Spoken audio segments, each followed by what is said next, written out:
What's up, everybody? Now we're on video 2 of our oral prep series for the 767 type rating. The last video, which you can see in the card up here above my head, is going to be expectations, limitations on the 7.6, and we covered some generic limitations, things that you'll see pretty much with any 767, doesn't matter what airline you work for. We talked a little bit about what to expect for your oral and how it might go. Now, again, it's all going to depend on your airline and how they want to do it. But this second video here is going to basically cover the far left side of the overhead panel. The way orals have always been done that I've observed and that I've been a part of, they've always been an operational mindset oral. Meaning that we're not just going to go through here and just berate you with questions to berate you with questions, but we're going to talk about things as you would do it on the airplane. Now, again, this next video is going to be kind of that start, going into the overhead panel and then going from there. So, after you get done with your limitations, they're going to go into the overhead and they're going to be like, okay, so now let's talk about some systems. This is how I've experienced it. Yours might be a little bit different. The information's going to be the same. Okay. Again, I'm using X-Plane. X-Plane does have some issues with it. I will point those out as we go. There are some lights that are either misspelled or that they're missing or that they're the wrong orientation. And it's fine. I'll explain it to you. We'll go over it. All right. So what I'm going to do is I'm going to act like the camera, the people watching, are going to be the person going through the type ride, right? Going through the oral. And I'm going to ask you questions. And I will obviously have to respond to them because you're not here to respond. But you'll get the idea as we go. Okay, so we come out to an airplane and you can see everything's turned off, right? There's no lights. There's no nothing. Nothing works. Nothing works.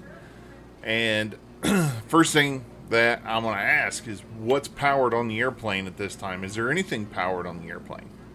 And your response should be the hot battery bus. So the hot battery bus is going to be powered. Okay, so what is important that's on the hot battery bus? And I'll say that there are, 50 different iterations of what people remind themselves of what's on each bus and things like that.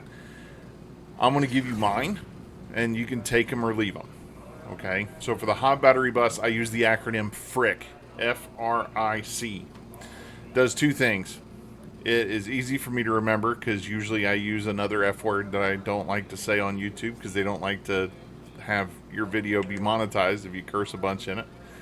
And then the second one is it's 4 letters. Like, it's not hard to remember. So anyway, FRIC, F-R-I-C. So that's going to be fire detection or protection. We're on the hot battery bus, so it's fire protection, meaning I can put out a fire. Your RAT, meaning if I hit the RAT switch, it's going to deploy. The IRS. So we'll get to that in just a sec. But the IRS is, if you leave one turned on, you can drain the battery because it will be powered. And after, I think it's 5 minutes or so, you'll get a horn in the lower compartment and down by the nose gear to tell you that it is on when it shouldn't be. And that you're going to either drain your battery or overheat the IRS because there's no airflow or anything down there. And then the last one is C, which is clock. Most manuals, that's all they reference to for the hot battery bus is the clock. So I would say it's important, but there are obviously other things. And then you can always cover everything else with other miscellaneous loads. That tends to take care of most of it. But if you can get out those 4 items, most of the time they're pretty happy that you know that those 4 things are on the hot battery bus. So with the hot battery bus powered, I know that I can go through and I can start adding power to the airplane. I'm going to run through my electrical power up. I'm going to follow my checklist to do what it's supposed to do. And that's going to eventually lead me into turning on my battery switch and then going standby power to auto. Okay. So turning on the battery switch, what bus did that add to the aircraft? Good, the battery bus. We all know that the battery switch on, battery bus powered. Okay. Now, what's important that's on the battery bus? Fire detection now. That's one. So now I know that I'm on fire. The hot battery bus can put out a fire, but the battery bus tells me I'm on fire. And then the other thing is going to be your APU DC fuel pump. That's the other thing. So that allows you to be able to start the APU without actually adding power to the airplane via a ground power cart. In this particular case, I've got a ground power cart plugged into the airplane, so we're just going to go off of it like I have a ground power cart. Now, depending on your airplane, you could have two lights here. You could have a main battery discharge with an APU battery discharge. And usually if you have both of those, that means that your batteries can be tied together, meaning that you can get a little extra time out of them if you lose all your electrics. And then you may just have a light that is a vertical light right here that will just say discharge, and that's your main battery. It's your aircraft battery. It says discharge. When those lights are illuminated, how long does a good battery last? And when I say a good battery, I'm talking about the certification number for what that battery will do if you lose all power to the aircraft. The answer is 30 minutes. That's how much I get out of one battery. So if I only have one light right here or the vertical one right here, 30 minutes is about all that battery is going to give me. That's a brand new, fresh battery. So are you really going to get 30 minutes out of it? Probably not. But if, again, that question comes up during an oral, the answer is 30 minutes because that's what it's certified to. If you have two lights, if you have the APU battery discharge and the main battery discharge, somehow in Boeing's math, 30 plus 30 makes 90. So if you have two batteries, you get 90 minutes of battery life out of it when it's done. I don't know how it's done. I don't really care. I just know that that's the number it's associated with it is 90 minutes. And I'm not trying to make fun of Boeing for doing, saying it's 90 when it's really going to be 60 or whatever. I'm sure there's a reason behind it. I just don't know what it is. Besides that, I got my standby power that I went to auto. You'll notice that when I go to off, this off light illuminates, and when I go to auto, it extinguishes. That tells me that my standby AC and standby DC are now powered. And then I come down here to my electrical panel. We'll go ahead and set it up the way that it should have been set up already. That's my mistake. Come down here, I've got my avail light. The avail light tells me what? It tells me that my ground handling bus is powered. Okay, so right now I have the hot battery bus, the battery bus, standby AC, standby DC are all powered, as well as my ground handling bus. Now, the ground handling bus powers things like cargo doors, cargo lights, fueling panel out on the left wing, and it's things that can be handled on the ground without a pilot there. That's how I like to remember it. So we verified everything's good. We're going to go ahead and turn on our external power. Boom. All the other lights kick on. Now we have power on the airplane. Now, question I always like to ask is, what did we add by adding external power? And the answer I always get is, well, we got everything else. Okay, that's fine. If that's all you want to, that's all you want to know. That's all you want to know. That's fine. But if I dig a little deeper and say, okay, well, what is everything else? What is everything else? Do you know how many buses there are on the airplane? And the answer is 16. There are 16 buses on the airplane. And if we think about it, it doesn't seem like it's that many, but you got to double up most of them because it's a left and a right system, right? So we've got hot battery, the battery, the standby AC, standby DC. We're already up to 4. Your ground handling was there. That's 5. You got left and right AC, left and right DC. Now we're up to 9. Left and right AC transfer buses, left and right utility buses, so that puts us up to 13. We've got our ground service bus and our left and right AC transfers. So that's the entire electrical system in a nutshell. Now, again, you probably didn't catch all that, and that's fine. I've got an electrical video that you can go back and watch that goes in a little bit more detail. Now that we've got power added to the airplane, what is something we need to do? Right? Oh, well, I guess I need to start my flow. So I come up here, and I'm going to go to the IRS panel. Alright, so what are we going to do with the IRS panel? Well, we're going to turn everything on. We're going to go to the nav position. And we've got on DC lights. So what do the on DC lights mean? Well, this is when the IRSs are going through its DC backup system. So the IRSs primarily run on AC power. And then if the AC power fails, it can fall back to DC power.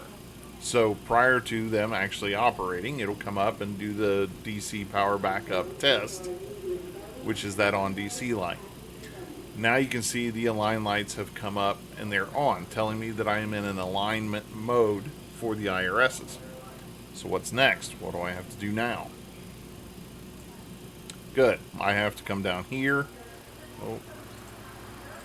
And I have to put in a position. Now, again, this is X-Plane. I don't want to say that this is nothing like the airplane, because it is. It is like the airplane. It's got the climb, cruise, descent, and menu. It's got all the different buttons in it for a legacy box, which is the oldest box that you can have on the airplane. So, it works for the purposes of what we're trying to do. So, I go to my pause init or my position initialization page. I'm going to bring my GPS position down into the scratch pad, and I'm going to put it into my set IRS position. Now the IRSs will start into its alignment mode. So now it'll start to align. So next question is, how long is it going to take to align? This is where you have to believe the Earth is round and you have to believe the Earth spins to be able to answer this question. Or even for the IRSs to work in general.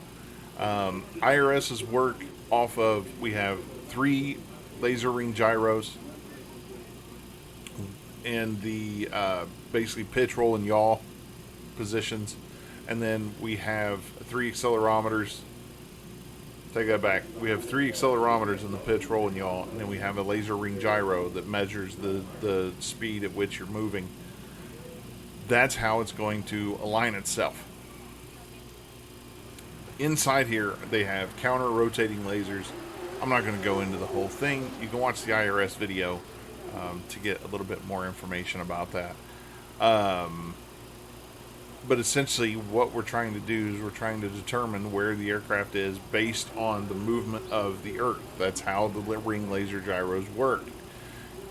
If you were closer to the equator, the faster you were going to move. So you get down to the equator, it's approximately 1,000 miles per hour because it's a 24-hour day. We're approximately 24,000 miles in circumference, etc., right? So it's 1,000 miles per hour at the equator. As you move up in latitude or down in latitude, however you want to look, south or north latitude, the higher up you go, the smaller that circle becomes, therefore the slower the rotation is of the Earth. So if you get up to like 70, like around 70 latitude, I think it's somewhere around like 230, 250 miles per hour, meaning that the IRS takes longer to align as you go higher in these latitude numbers. That's a long way to say that it takes approximately 7 to 10 minutes for it to do a normal alignment, depending on where you're located on the Earth.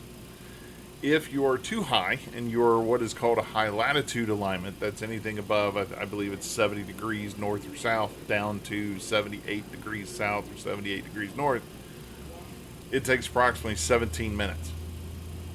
And again, that's because of how slow the rotation is that high or that low on the Earth's surface. So it takes approximately 17 minutes. Then we have what is called a quick alignment. Quick alignment really doesn't do a lot. It sets your internal velocities to 0 in the IRS, and it gives you a new location to navigate from. That's it. That's all it does. It doesn't clear out anything else. So how do I know how long it's going to take? Well, I can come up here and I can go to my heading, and it'll give me a countdown. This countdown starts at 7, and then we'll count down from there. So if it's going to take 10 minutes, there's going to be 3 minutes where it's just going to say 7, and then it'll start ticking down from there. Okay, so now that we got that out of the way, we can talk about the lights and indications on the actual panel itself. So the align light, we talked about the align light being in the alignment mode. But if something goes wrong, that align light will start to flash. Okay, and we have 3 reasons why that align light flashes. Do you know what they are? Nope. Okay, so it's going to be if the aircraft is moved during alignment. So if I don't know, you decide you want to start rolling, like if you got engine started and stuff, you decide you start rolling while you're trying to align the thing, that'll do it. If you're getting towed or something like that, that'll do it. And then the second reason is going to be if I didn't enter a position into the FMC within 10 minutes of putting it to the nav position. So I go into the nav position, I get distracted by a loadmaster, flight attendant, whatever you got on board, and you forget to put the position in. After 10 minutes, that align light will start flashing at you. Okay. Third reason is for a bad position. Now, a bad position has many definitions, but what it is for this IRS is 60 nautical miles or 1 degree different than where the IRS shut down. So, if you're in, let's say you're in Miami, and they're shipping you an IRS from CVG in Cincinnati. They send it to you, it gets to you, and you put it in, and maintenance doesn't, go through and clear it out for you, so you have to do it when it gets there. You put in your position, it'll flash telling you that it's a bad position because you're greater than that 60 nautical miles or 1 degree. The good and bad thing about the bad position is it can be overridden. So I can put in the position again, it'll flash. I can put in the position again, it'll flash. And if I put in the position a third time, the IRS is fine. You know where you are better than I do, and it accepts the position. So that's good and bad, because if you're fat fingering it and you're not putting in the correct position anyway, it's going to take it if you put it in enough times. Now, there's also 3 reasons as to why this align light would be steady, like why it would come on and it would stay steady like it is now. One of them is when we're in the initial alignment process. The second one is going to be if I have to go to the attitude position. So the attitude position is this one here. I'm not going to do it because they're almost aligned and I don't want to mess with it. But when I go to the attitude position, it gives me my ADI information to where I know which side is up. The problem is I can't really do anything else with it. I have to put in a heading approximately every 10 minutes when I'm in the attitude position. But for the purposes of the solid align, when I go to attitude, the first 30 seconds it'll go into an align mode. And then the third reason that they stay on steady is when you shut it down. So when you turn everything off and you put it into the off mode and you're shutting everything down, the align light will come on, and as it's spinning down because it's getting its last position before it shuts off. So that's the other reason. So that's the align light. After that, we have the on DC light. Let me go ahead and we'll turn the lights on so you can see them. And then I'm going to pause it so they don't go away. Alright, so I've got the align, talked about it. On DC, we talked about it as the DC backup. Or if it's on DC power, the light will turn on. Or if it's just doing the backup power test, it'll come on. DC fail, pretty self-explanatory. It means the DC power to the IRSs have failed. Not much else to say about that. Same thing with the fault. The fault light, yep, it comes on anytime there is a fault in the IRS. And it's very, I say generic, but it's vague. Like, you don't really know why it's faulted. You just know that it's faulted and it's not going to work. So you're probably going to lose alignment in that particular IRS and either have to switch to another one or go to the attitude mode. All right. So as we move down this panel,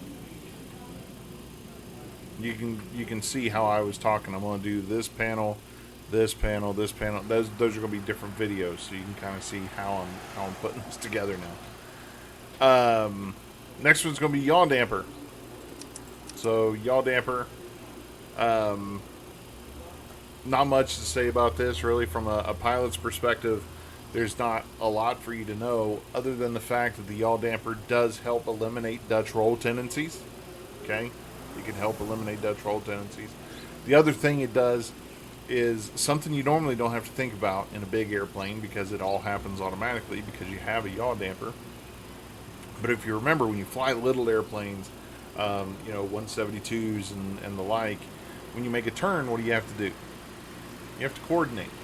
So when you turn, you push in the rudder and you coordinate the turn, right? Well, that's what the yaw damper does.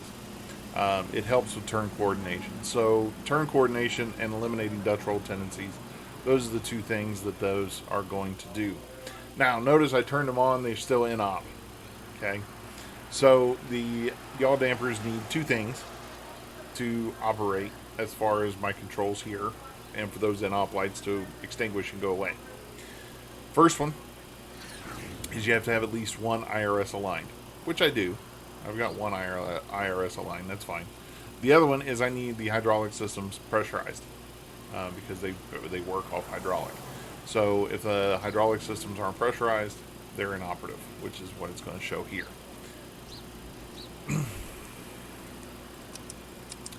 Any of this stuff, as I'm going through it, if I'm not covering it to a level that you want to know about it, send me an email at training at gsiguybrandon.com or to just leave a comment, and I'll be glad to go through and make a separate video to go into more depth with some of this stuff. Alright, so now we come down to the EECs, and you'll notice I just went through, opened the guard, and I turned it on to the normal position. Depending on your airplane, you are going to have two different types of EECs. You've got FADEC, non-FADEC. FADEC are like what's here, where it's normal and alternate. Non-FADEC are where it's on and inoperative. That's pretty self-explanatory. Either works or it doesn't in that particular case. Normal and alternate is a little bit more nuanced. So, in the normal position, if you have a GE engine, it's going to be N1, N2 are going to be protected from overboost, overspeed, things like that. Not over temperature. These things do not protect you from over temperature. They only protect you from overspeed or overboost of the engine. If it's a Pratt & Whitney aircraft or even a Rolls airplane, which hell, now that I think about it, I have never seen a 7.6 with Rolls engines. I'm sure they exist somewhere, but nothing I've ever messed with. But on the Pratt engines or on the Rolls engines, it protects EPR N1 and N2 and helps protect from an overspeed or an overboost on those. Now, when you go to this position, the alternate position on a FADEC engine basically changes the limits in the protection. It doesn't necessarily protect you from an overboost, but it'll still warn you that you're going to, and that'll bring up an ICAS message and tell you that you're going to hit the engine limit if you don't stop moving the thrust lever as far forward as you are, versus trimming the fuel away and keeping it from overspeeding. It will just tell you, hey, you're going to overspeed it if you're not careful. there's not a whole lot to ask when it comes to these. The biggest questions that you normally get asked are, how do they work? Like, how does the EEC stop the engine from overboosting or overspeeding? And that is, it has a trim control or fuel trim control unit that essentially pulls fuel away from the engine. And when it pulls that fuel away from the engine, it kind of stops it from overboosting or overspeeding. It only lets it go up to a certain number, and it won't let it go past that number, which is kind of nice. And then the other thing is, how is it powered? That's the other question. And how is it powered? Powered on its own. It's got its own PMA. It has its own PMG, which they're used synonymously. It's a permanent magnetic alternator or permanent magnetic generator. And they're used, synonymously with each other. So you can say either one is still correct. Basically, what that means is you could lose all AC power, and it'll continue to run. It's like an alternator on your car. That's exactly what it does. It produces its own power, which is kind of cool. As long as the engine's spinning, the ECs are powered. Now, one caveat to these is if one is in the alternate mode, you have to go to the other one in the alternate mode. And then if you have the non-FADEX where it's on and in op, if one goes inoperative, you have to pull the thrust levers to the mid position and then turn the other one off as well. Again, you're going to follow your QRH for all those procedures, but that's essentially what they do. And that's to prevent an overspeed, because if you have your thrust levers at a high power setting and you turn off the EECs, there is a potential that the engine will overboost. So you don't want to do that. You want to pull it back to the mid-range position and then turn off your EECs. But basically, if one isn't working, the other one has to be turned off, because you don't want that inconsistency between the two. All right, and then the final portion of this side of the panel is your hydraulic system. Okay, hydraulic systems there's three of them, left, center, and right. Questions are, which one's my heavy? What's the heavy system? And when I say heavy system, what's the system that has the most stuff on it? And that would be my center. And then the next question is why? Why is it the center? Why is the center considered the heavy system? And that's because the center has flaps, slats, and gear. So your flaps and slats and your landing gear are all on the center hydraulic system. And those are all heavy load items. They're all big, heavy load items. And if we think about this, when we look at this panel, it tells you how these pumps are powered, right? So left engine, okay, engine driven, these can actually be turned on. Electric, so number 1, number 2 are electric pumps. My demands down here, because it even separates it for you. Primary pumps are on the top, demand pumps are on the bottom. Demand pumps are electric on the left and right, and they're air in the center. Okay. The center demand pump is the helper. If you have 7.5 experience, I equate the ADP or the air-driven pump, the air demand pump, to a PTU style thing where whenever pressure goes low in that center hydraulic system, the ADP will kick in to be able to bring the pressure back up. That's what the electric demands do as well, but the air demand has to do a lot more because it's on the system with all the heavy stuff on it. Now, don't do this at home, but I'm going to pressurize the system, even though it's way out of order of what the checklist would normally be. I'm just going to do it because I want to be able to show you what that looks like. So, to pressurize, we're going to go our right demand to auto, on, auto.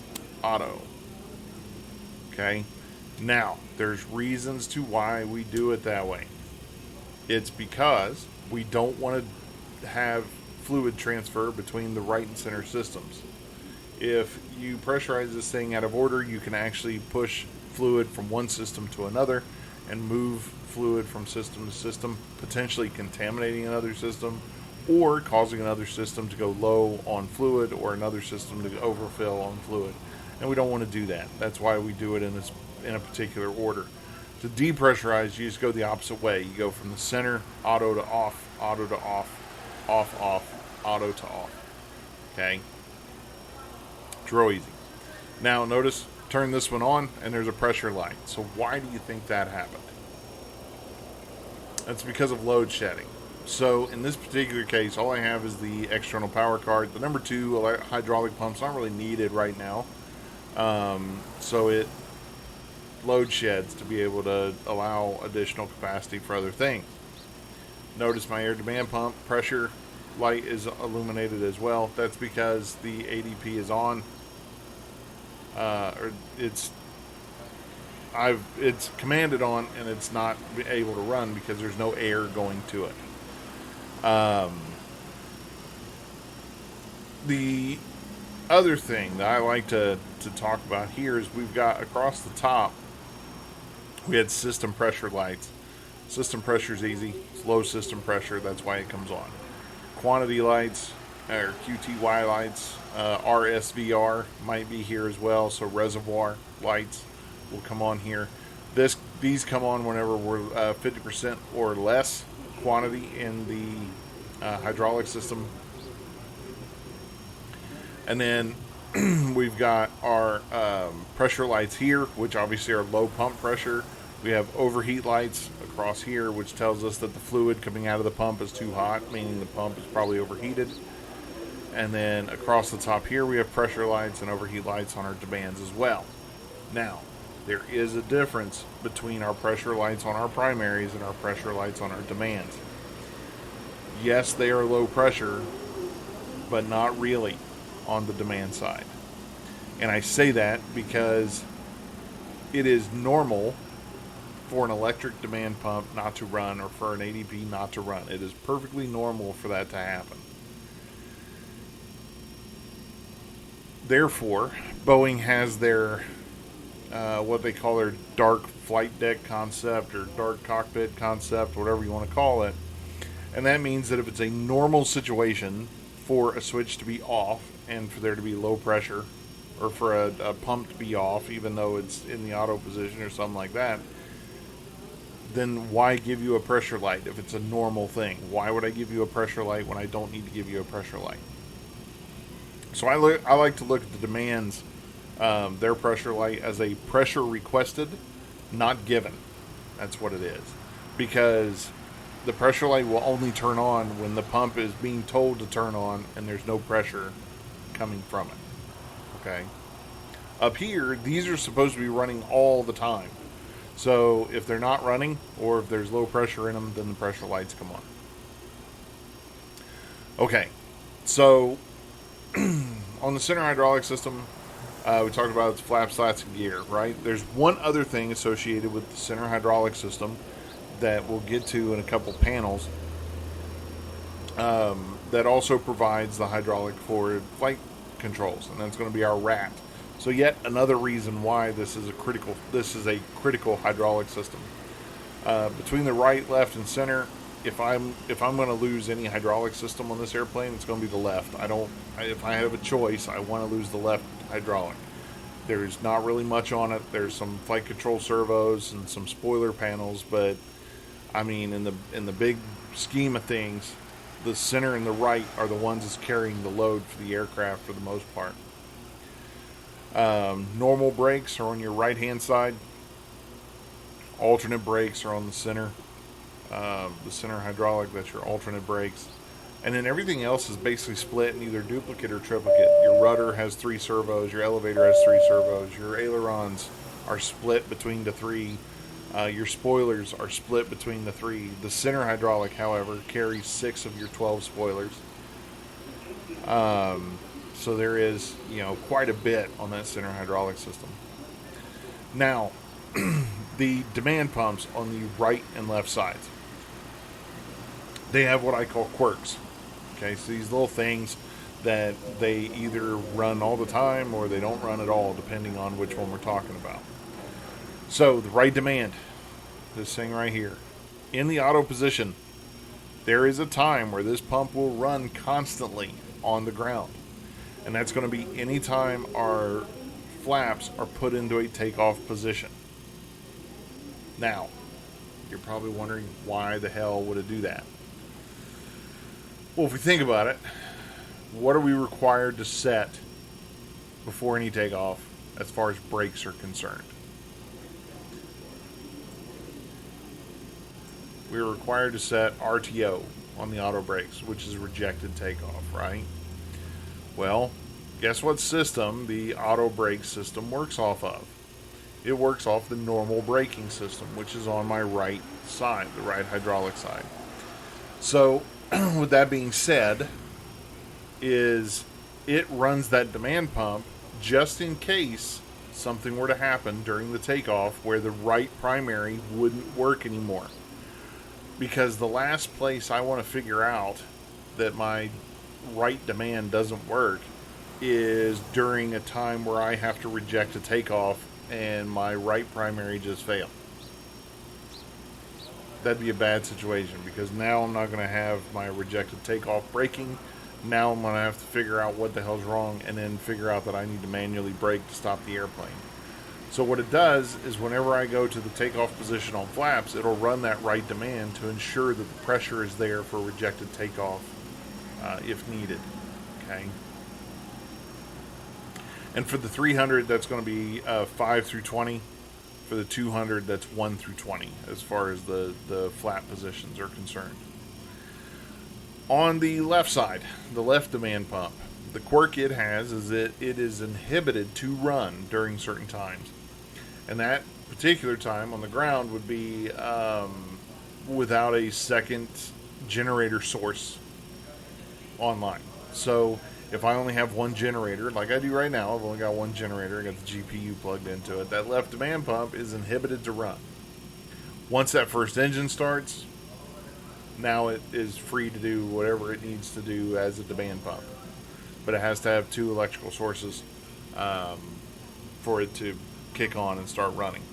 And then once both engines are on and they're operating, the pressure light here on that number 2 electric will go ahead and extinguish, and then it'll be allowed to run at that point. Okay, so the last thing I'll say on this panel is the ADP. The ADP has what's called an anticipation switch. And that anticipation switch has to do with your flaps and your gear. Whenever the flaps or the gear handle is moved, like it's pulled out of its position and moved, whether it be gear or flaps, doesn't matter which, there is a signal basically sent to the ADP going, hey, you need to start running because we're going to drop in pressure real quick because we're moving heavy load items. If you ever get the chance, in one of the wheel wells, I can't remember which wheel well it is off the top of my head. I think it's the left one, but I can't remember. Is your electric hydraulic pumps for the center, and they're only about this big. There's 2 of them. They're about that wide, probably about that big around. They're not very big, especially when you're talking about taking barn doors, your flaps and stuff, trying to shove them out into the jet stream as you're landing. So that's why the ADP has to kick on. The ADP is located on the left-hand side of the airplane, right behind the left wing. You'll see some slats in there, and that's the exit air from the ADP that ventilates outside the airplane. And the ADP, if you want to put it into kind of perspective, it's a giant turbo type pump, which means on one side it's got air coming into it and spinning the turbine side, and then there's a compressor side, and then there's a turbine side that spins on the other side that runs basically the hydraulic side to it. So we're using pneumatics to create hydraulics, which is kind of cool. So that's the far left panel. I know that's kind of a long video. It's about 40 minutes. But I did a lot of additional talking in there too. On the third video, we're going to move over to this panel here. Sorry, we're going to move over to this panel here. We're going to talk about all these lights located up here, and then we'll come back down and we'll get more specific information or more specific questions into the electrical and APU panels. And then, like I said, at the end of all this, we'll have about 7 videos total. One of them is going to be a total overhead view or overhead panel review. for an oral. It'll be a longer video, but it'll be all of these videos kind of mashed into one. Again, as always, please like, subscribe, share, follow us. Go to the YouTube page and like us on YouTube. We've got a website that's launched now. There's not a hell of a lot on it, but it's there. It's gsiguybrandon.com, and you can check it out there. You can always send emails to me at training@gsiguybrandon.com, brandon@gsiguybrandon.com. I'm still looking for pictures, cool aviation pictures, at info@gsiguybrandon.com. If you want to send them in there, and they may show up on the website at some point or another. As always, it's awesome to do this kind of stuff and to teach you guys stuff.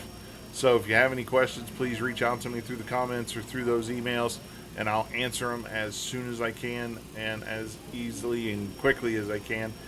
If I don't know an answer, I know plenty of people in the industry that I can reach out to and get you an answer. So everybody else, have a good night. I'll see you on the next video.